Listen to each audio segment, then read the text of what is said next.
കൊന്നിച്ചുവ സുഹൃത്തുക്കളെ, ഞാൻ നിങ്ങളുടെ സ്വന്തം എക്സ്ട്രാ കോമിക്. സോ നമ്മളെല്ലാവരും കാത്തിരുന്ന വൺ പീസിന്റെ ചാപ്റ്റർ 1141 എക്സ്പ്ലനേഷൻ ആയിരിക്കും നമ്മൾ ഇന്ന് നോക്കാൻ പോകുന്നത്. ഇനി നിങ്ങൾ ആദ്യമായിട്ടാണ് നമ്മൾ പേജ് കാണുന്നെങ്കിൽ ഇപ്പൊ തന്നെ ആ സബ്സ്ക്രൈബ് ബട്ടൺ അടിച്ചു പൊട്ടിച്ചേക്ക്. കാരണം എല്ലാ വീക്കിലും നമ്മൾ ഇതുപോലെ വൺ പീസിന്റെ എക്സ്പ്ലനേഷൻ വീഡിയോ ചെയ്യുന്നു. വൺ പീസ് മാത്രമല്ല കേട്ടോ, ബ്ലാക്ക് ലവിന്റെ ആനിമി കഴിഞ്ഞിട്ടുള്ളത്, ബോറുട്ടോ 2 ബ്ലൂ വോർട്ടെക്സ്, അതേപോലെ ടോക്കിയോ റേഞ്ചേഴ്സിന്റെ ആനിമി കഴിഞ്ഞിട്ടുള്ള എല്ലാ മാങ്ക എക്സ്പ്ലനേഷനും നമ്മൾ ചെയ്യുന്നുണ്ട്. അതിന്റെ എല്ലാത്തിന്റെ ലിങ്ക് ഞാനിവിടെ ഐ ബട്ടണിൽ കൊടുത്തേക്കാം. എന്തായാലും ചെക്ക് ഔട്ട് ചെയ്തു. നമുക്ക് ഒട്ടും ടൈം വേസ്റ്റ് ചെയ്യേണ്ട, നേരെ വീഡിയോയിലേക്ക് കടക്കാം. അങ്ങനെ ചാപ്റ്ററിന്റെ പേര് ഓൾഡർ വുമൺ എന്നാണ്. അതിന്റെ കവർ പേജിലായിട്ട് നമ്മുടെ ഉൾട്ട് കിടന്ന കാര്യമാണ്. കാര്യം ഹൂഹുവും ബാക്കിയുള്ളവരെല്ലാരും കൂടെ നമ്മുടെ പേജ് കൊണ്ട് കൊല്ലാൻ വേണ്ടി ഇങ്ങനെ തയ്യാറായിട്ട് നിൽക്കുവാണ്. അങ്ങനെ നമ്മുടെ നാമീനെ കാണിച്ചുകൊണ്ടാണ് ഈ ഒരു ചാപ്റ്റർ തുടങ്ങുന്നത്. പുള്ളിക്കാരി കിടന്ന കാറാണ്. എന്ത് കഷ്ടമാണെന്ന് നോക്കേണ്ട, സമയം മുഴുവൻ വെറുതെ പോയി. ആ ക്യാസിൽ മുഴുവൻ കയറി ഇറങ്ങി നടന്നിട്ട് ചെറിയൊരു കഷ്ണം ഗോൾഡ് പോലും കിട്ടിയില്ല. ഗോൾഡ് വേണ്ട, ഒരു വലിയ കഷ്ണം ഡയമണ്ടെങ്കിലും കിട്ടുമായിരുന്നല്ലോ. ലോക്കിക്ക് വേണ്ടിയൊന്നുമല്ല ഞാൻ അവിടേക്ക് പോയത്, പക്ഷെ എന്നാലും എനിക്ക് ഇഷ്ടപ്പെട്ടു. ഇതേ സമയം നാമി റോഡും കൂടെ ആ ജയൻസിനുമായിട്ട് നേരെ തിരിച്ചു പോയിക്കൊണ്ടിരിക്കുകയാണ്. അപ്പൊ നമ്മുടെ റോഡ് പറയുന്നുണ്ട്, നാമി ഉച്ചകുറച്ച് പറ, അവരത് കേട്ട് കഴിഞ്ഞാൽ വലിയ പ്രശ്നമാകും. അവര് ചോദിക്കുന്നുണ്ട്, ലോക്കിയോ ജയന്റോ ഇവളെന്തോ ഈ പറയുന്നത്.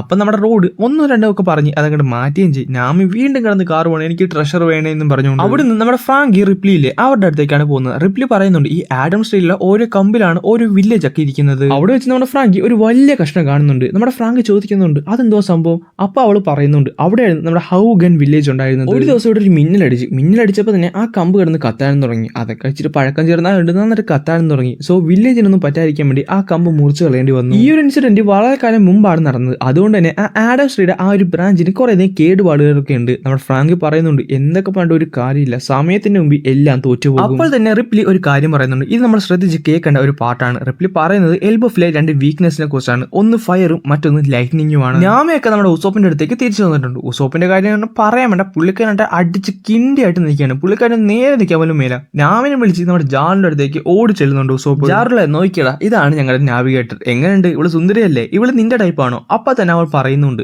എനിക്ക് കുറച്ചുകൂടെ കിളവികളാണ് ഇഷ്ടം. അപ്പൊ തന്നെ ഉസോപ്പ് ചാടി ജാറിന്റെ തലക്ക് നോക്കി അടി കൊടുക്കുന്നുണ്ട്. എടാ കിളവ, ഈ ലോകത്ത് നീ ആരെ കണ്ടുപിടിക്കാനാണ് നിന്നെ കണ്ട് പ്രായമുള്ള? ഉസോപ്പിന് അപ്പോൾ തന്നെ നമ്മുടെ ഡോർ കയറി പിടിച്ചിട്ട് പറയുന്നുണ്ട്, ഉസോപ്പ് ഒരു കാര്യം പറഞ്ഞേക്കാം, എൽഡർ ജാലിനൊക്കെ നീ മര്യാദയ്ക്ക് ഇരിക്കണം. ഉസോപ്പിനാണെങ്കിൽ ഒരു ബോധം പോലും ഇല്ല. പുള്ളിക്കാരൻ പറയുന്നുണ്ട്, മിണ്ടായിരിക്കും. നീ ആദ്യം അവന്റെ തലയിലായിട്ട് നോക്കിയേ, ആർക്കായാലും അത് കണ്ടുപിടിച്ച് പിടിച്ച് വലിച്ചു ഊരാൻ തോന്നത്തില്ലേ? അങ്ങനെ ഊരിയൊന്നും ചെയ്തേക്കല്ലേ, അങ്ങനെ ഊരി കഴിഞ്ഞാൽ ചോര വാർന്നവൻ മരിച്ചു പോകും. അങ്ങനെയാണോ? അതൊക്കെ ആദ്യം തന്നെ പറയട്ടെ, അത് പറഞ്ഞിട്ട് കാര്യമില്ലെന്ന് പറഞ്ഞു ഉസോപ്പ് വീണ്ടും അവിടെ കിടന്ന് തുള്ളിച്ചാടുവാണ്. അതേസമയം നാമി ജിമ്മിയോട് പറയുന്നുണ്ട്, സത്യം പറഞ്ഞാൽ ഇവിടേക്ക് വന്നത് തന്നെ ഒരു സ്വപ്നം പോലെയാണ് എനിക്ക് തോന്നുന്നത്. നമ്മുടെ സാഞ്ചി കേട്ടെ അവിടെ ആരോ കിടന്ന് തിരയുന്നുണ്ട്. സംഭവം വേറൊന്നുമില്ല, നമ്മുടെ ഗർഡിനാണ് പുള്ളിക്കാരനെ തിരഞ്ഞുകൊണ്ടിരിക്കുന്നത്. എടാ, അവിടെ അസ്ഥയൊക്കെ പൊട്ടിയിട്ടുണ്ട്. അത് മാത്രമല്ല നല്ല ആഴത്തുള്ള മുറിവുണ്ട്. നിനക്ക് തോന്നുന്നുണ്ടോ ഏതെങ്കിലും ഒരു നോർമൽ ഹ്യൂമന് ഇത്രയും വലിയ ഡാമേജസ് ഇവർക്ക് കൊടുക്കാൻ സാധിക്കുമെന്ന്? സത്യം പറഞ്ഞാൽ ഇവന്മാർക്ക് എന്താണ് സംഭവിച്ചത്? പ്രത്യേകിച്ച് ഈ ഗാർഡ്സ്, ഇവന്മാര് ഒട്ടും തന്നെ നിസ്സാരക്കാരില്ല. അയ്യോ, എനിക്കൊന്നും അറിയാൻ മേല, ഞാൻ ജസ്റ്റ് അവിടേക്ക് പോയതേ ഉള്ളൂ. അത് പിന്നെ എന്റെ ബ്ലോഡ് കാസ്റ്റിൽ അതൊക്കെ ഒന്ന് റെഡിയാക്കാൻ വേണ്ടി ഞാൻ അവിടേക്ക് ചെന്നപ്പോഴാണ് അവിടെ സാധനം തുറന്നു നടക്കുന്നത് കാണുന്നത്. അങ്ങനെ ഞാൻ അകത്ത് നോക്കി നടത്താണ് ഇവരെ കാണുന്നത്. ഗർഡ് പറയുന്ന ഓരോ കാര്യങ്ങളും പുള്ളിക്കാരിക്ക് എന്തൊക്കെ ഡൗട്ട് ഉണ്ടാക്കും. എന്നിട്ട് അവൾ പറയുന്നുണ്ട്, നിന്നോട് പറഞ്ഞിട്ട് കാര്യമൊന്നുമില്ല, ഇങ്ങനെയാണെന്നുണ്ടെങ്കിൽ ഞാൻ ഇവരോട് തന്നെ ചോദിക്കാന്ന് പറഞ്ഞിട്ട് അവരെ വിളിച്ചുണർത്താൻ പോകും. അതേസമയം അവർ ഉറക്കത്തിലുമാണ്. ലോക്കിനെ ലൂഫി അഴിച്ചു വിട്ടു കഴിഞ്ഞാൽ അതെന്ത് സംഭവിക്കുമെന്ന് അറിയാൻ പറ്റില്ല. പക്ഷെ എനിക്ക് ആകെപ്പാടുള്ള പേടി ആ റെഡ് ഹെയർ ഷാങ്സിനെ പോലെ ഇരിക്കുന്ന ഒരുത്തിനെ കുറിച്ചാണ്.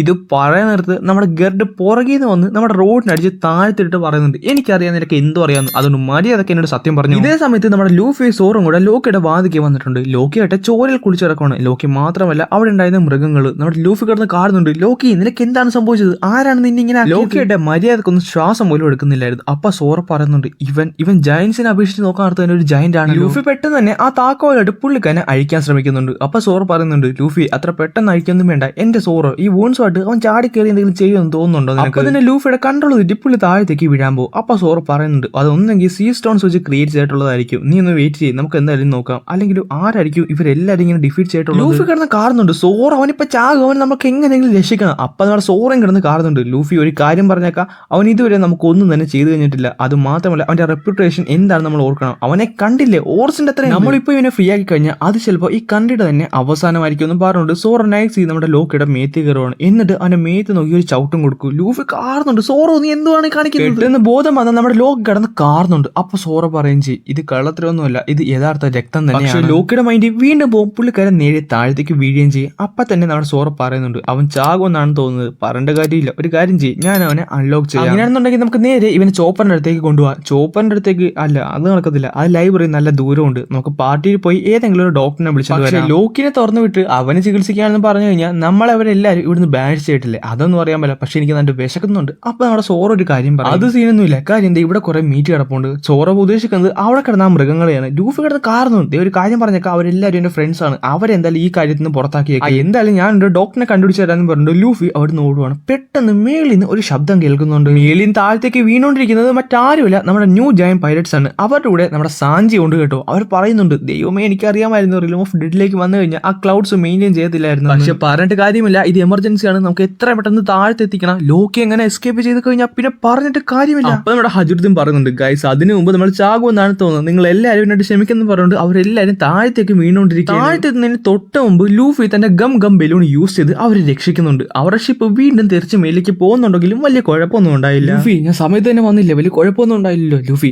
ഞാൻ പറയുന്നത് ശ്രദ്ധിച്ചേക്ക്, ലോക്കിയുടെ പ്ലാൻ നിങ്ങൾ എന്തായാലും ബാക്കിലേക്ക് വലിയാനായിരിക്കും നല്ലത്. ലോക്കിനെ നിങ്ങൾ ഒരിക്കലും അഴിച്ചുവിടരുത്. ലോക്കിനെ എനിക്ക് എന്റെ കൊച്ചുനാൾ മുതൽ അറിയാം. അവനൊരു ട്രിക്സ്റ്റർ ആണ്, അവനൊരു റൂത്ത്ലെസ് ബാസ്റ്റേഡ് ആണ്. അവൻ പറയുന്നത് ഒന്നും നിങ്ങൾ വിശ്വസിക്കരുത്, അവൻ പ്രശ്നക്കാരനാണ്, നിങ്ങൾ അവനെ ഒരിക്കലും വിശ്വസിക്കാൻ പാടില്ല. ലോക്കിയുടെ എക്സിസ്റ്റൻസ് തന്നെ ഈ ലോകത്തിൽ തന്നെ വലിയൊരു അപകടമാണ്. അപ്പൊ സോറ പറയുന്നുണ്ട്, അങ്ങനെയാണെന്നുണ്ടെങ്കിൽ നിങ്ങൾ വന്നപ്പോൾ കുറച്ചധികം താമസിച്ചു പോയി. പെട്ടെന്ന് ഒരു ചങ്ങലാന. നെക്സ്റ്റ് പാനലിൽ നമ്മൾ കാണുന്നത് ലോക്കിനാണ്. ലോക്കി അവിടെ എഴുന്നേറ്റ് നിൽക്കുവാണ്. ലോക്കിനെ വെച്ച് നമ്മുടെ ലൂഫിനെ കമ്പയർ ആണെങ്കിൽ ലൂഫി ഒരു ഉറുമ്പിന്റെ അത്രയുള്ളൂ. എല്ലാവരും തന്നെ ലോക്കിയെ കാണുന്നിടത്ത് ഞെട്ടിത്തരിച്ച് നിൽക്കുകയാണ്. ലൂഫിയും കിടന്ന് കാണുന്നുണ്ട്, നിനക്ക് ഇച്ചിരി മുമ്പ് ബോധമൊന്നും ഇല്ലായിരുന്നല്ലോ. പെട്ടെന്ന് ലോക്കി അവിടെ ഉണ്ടായിരുന്ന ഒരു സാധനത്തെ കയറി പിടിക്കുന്നു. ലോക്കി റാഗ്നർ എടുക്കല്ലേ അതവിടെ താഴെ വെക്കാൻ നമ്മുടെ ഹജുദ്ദീൻ പറയുന്നുണ്ടെങ്കിലും പുള്ളിക്കാരൻ അത് ചിരിച്ചുകൊണ്ട് അവിടെ നിൽക്കുവാണ്. അങ്ങനെയാണ് ഈ ഒരു ചാപ്റ്റർ ഇവിടെ അവസാനിക്കുന്നത്. സോ ദി അക്വേഴ്സ്ഡ് പ്രിൻസ് എന്നറിയപ്പെടുന്ന നമ്മുടെ ലോക്കി അങ്ങനെ ഫ്രീ ആയിട്ടുണ്ട്. അത് മാത്രമല്ല അടുത്ത ആഴ്ച ബ്രേക്കും ഇല്ല. അതുകൊണ്ട് ഈ വരുന്ന ചൊവ്വാഴ്ച നമുക്ക് ബ്രീഫ് ആയിട്ടുള്ള സ്പോയിലേഴ്സ് കിട്ടുന്നതായിരിക്കും. അതിന്റെ ചെറിയൊരു എക്സ്പ്ലനേഷൻ നമ്മൾ ചൊവ്വാഴ്ച ഇടുന്നതായിരിക്കും. പിന്നെ ചാപ്റ്റർ ഇറങ്ങാൻ അടുത്ത വെള്ളിയാഴ്ച അല്ലെങ്കിൽ ശനിയാഴ്ച